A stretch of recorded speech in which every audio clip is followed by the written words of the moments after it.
کیا ایسی کوئی حدیث ہے کہ علماء کرام کی زیارت کرنا بنی اسرائیل کے پیغمبروں کی زیارت کے برابر ہے؟ نہیں، ایسی کوئی حدیث میرے علم میں تو نہیں ہے. ویسے یہ لوگ ہمارے عموماً بیان کر دیتے ہیں نا کہ اس امت کے جو علماء بنی اسرائیل کے پیغمبروں کی طرح ہیں. یہ ایک قول زرعی کے طور پہ تو ٹھیک ہے، علماء جو ہیں وہ انبیاء کے وارث ہیں، یہ بھی بات بالکل ٹھیک ہے. ظاہر ہے انبیاء کا تو کی وراثت تو علم دین ہے نا، علماء ہی اس کو لے کے چلیں گے. اب آپ نے پوچھنا کس فرقے کے علماء؟ علماء حق یعنی امام بخاری، امام مسلم، ہم تو جن کے نام پتہ ہیں انہی کے لے سکتے ہیں نا. تو انبیاء کی طرح سے مراد یہ نہیں ان کا مرتبہ انبیاء کی طرح ہے، نہیں، انبیاء کی طرح سے مراد ہے ان کا منصب انبیاء کی طرح ہے. منصب انبیاء کا کیا تھا؟ اللہ کی دعوت. تو پوری امت کو کہا گیا کنتم خیر امۃ اخرجت للناس تأمرون بالمعروف وتنہون عن المنکر.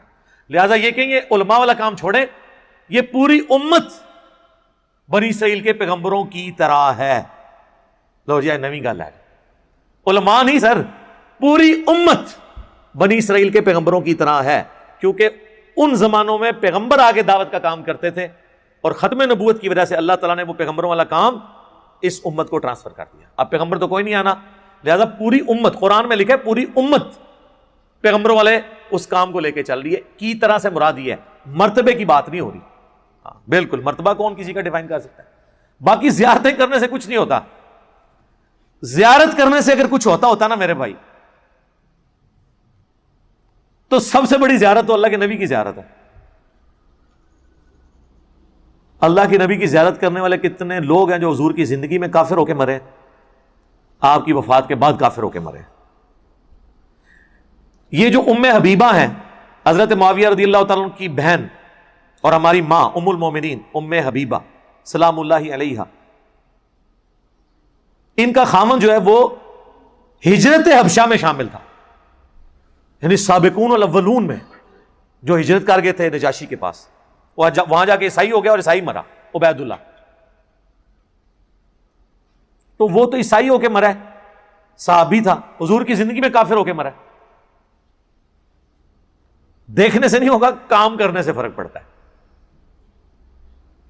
مسلمہ کذاب کے ساتھ جو لوگ ملے، منکرین زکوٰۃ ہوئے، یہ کون لوگ تھے جو حضور کی زندگی کے اندر مسلمان تھے؟ بخاری مسلم میں موجود ہے کہ عرب کے قبائل مرتد ہو گئے حضور کی وفات کے بعد. یہ الفاظ سے وہ حدیث سٹارٹ ہوتی ہے. تو جو حضور کی وفات کے بعد مرتد ہو، وہ حضور کی وفات سے پہلے کیا ہوتا ہے؟ صحابی، مسلمان نہیں. پرانیاں گلاں انہوں نے صحابی کی ڈیفینیشن کی تھی، جو حضور کو ایک دفعہ بھی دیکھ لے وہ صحابی ہے. تو جو قبائل حضور کی وفات کے بعد مرتد ہوئے، وہ حضور کی وفات سے پہلے کیا تھے؟ وہ کہتے ہیں نہیں جی بعد میں تو مرتد ہو گئے نا، تو آپ ہم انہیں صحابی نہیں کہہ سکتے. سر اس طرح نہ کریں، اس طرح نہ کریں. جس زمانے میں وہ صحابی تھے اس زمانے میں انہیں صحابی کہیں گے. جیسے ابو سفیان خندق کے موقع پر کافروں کا سرغنہ تھا. خندق آج بھی ڈسکس ہوگی تو ابو سفیان کو ہم کہیں گے کہ وہ کافروں کی طرف سے آیا تھا. ہاں جب بعد میں مسلمان ہوا پھر مسلمانوں والا سٹیٹس ہے، لیکن بعد میں مسلمان ہونے کی وجہ سے خندق میں جو انہوں نے ان کی غلط کام ہے اسی طریقے سے ڈسکس ہوں گے، اگرچہ وہ معاف ہو چکے.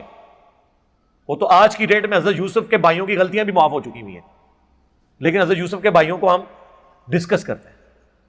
کیوں؟ تاکہ عبرت حاصل کریں. ٹھیک ہو گیا؟ میرے دوستوں نے یہ ویڈیو مکمل دیکھ لی، تو کیسی لگی آپ کو ویڈیو؟ امید کرتا ہوں کہ آپ کو اچھی ویڈیو لگی ہوگی. آپ کے علم میں اضافہ ہوا کہ نہیں ہوا، آپ ہمیں کمنٹس کر کے بتائیے گا. اور ایسی اچھی ویڈیو دیکھنے کے لیے ہمارے چینل کو سبسکرائب کیجیے گا. اوکے، اللہ حافظ.